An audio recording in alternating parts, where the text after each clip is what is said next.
BNP चुनाव क्यों जीती, इसकी और भी कई बड़ी वजहें हैं।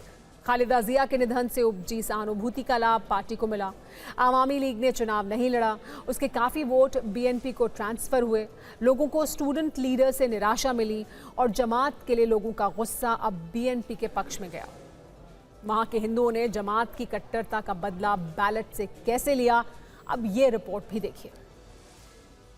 बांग्लादेश में बीते 2 साल से लोकतंत्र नहीं, कट्टरता का राज था। अगस्त 2024 में शेख हसीना का तख्ता पलट हुआ।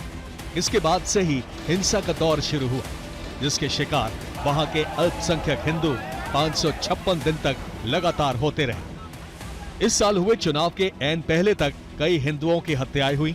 कभी उन्हें जलाकर मार दिया गया, कभी उनकी निर्मम हत्या करके उन्हें पेड़ से उल्टा लटका दिया गया, कभी उनके घर फूंक दिए गए, कभी उनके पूजा स्थलों पर हमले हुए। हिंदुओं के खिलाफ यह हिंसा वहां की कट्टर जमात ने करवाई, डर का माहौल बनाया, पलायन को मजबूर किया और जब चुनाव आया तो हिंदुओं ने भी कट्टर जमात को बैलेट से सबक सिखाया। हिंदू बहुल सभी सीटों पर जमात को हार का सामना करना पड़ा। बीएनपी की सरकार बनवाकर हिंदुओं ने शासन चलाने का जमात का सपना तोड़कर रख दिया। बांग्लादेश में हिंदुओं पर किस तरह जुल्म ढाए गए, इसे ऐसे समझिए कि 11 फरवरी 2026 बांग्लादेश के चंपारा इलाके में 28 साल के रतन साहूकार का शव मिला। बड़ी बेरहमी से उनकी हत्या की गई थी। 10 फरवरी 2026 62 वर्ष के कारोबारी सुषेण चंद्र सरकार की धारदार हथियारों से हमला कर हत्या कर दी गई। 23 जनवरी 2026 नरसिंदी जिले में चंचल चंद्र भौमिक नाम के हिंदू युवक को जिंदा जलाकर मार डाला गया।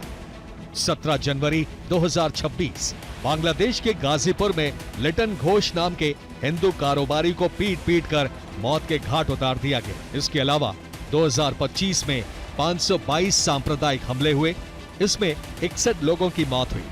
95 धार्मिक स्थलों में तोड़फोड़, लूट और आगजनी हुई। इसका खामियाजा हसीना की सरकार गिराने वाले और इसी बहाने सरकार में शामिल होने का सपना देखने वाले छात्रों की नेशनल सिटीजन पार्टी को भी भुगतना पड़ा। एनसीपी ने जमात से गठबंधन किया था। जनता में संदेश गया कि जमात और एनसीपी का रिमोट कंट्रोल पाकिस्तान के पास है। जमात के पिछले कुकर्म भी जनता को याद रहे। लोग नहीं भूले कि पाकिस्तान के इशारे पर ही जमात और एनसीपी ने मिलकर बांग्लादेश के मुक्ति संग्राम का विरोध किया, आजादी के इतिहास से जुड़े साक्ष्य मिटाने का प्रयास किया। बांग्लादेश में जनता को जमात एनसीपी की कट्टर छवि पसंद नहीं आई और इस चुनाव में एनसीपी इन्हीं वजहों से सिर्फ 6 सीट पर सिमट गई। बांग्लादेश की कमान अब बीएनपी के तारिक रहमान के हाथों में रहेगी।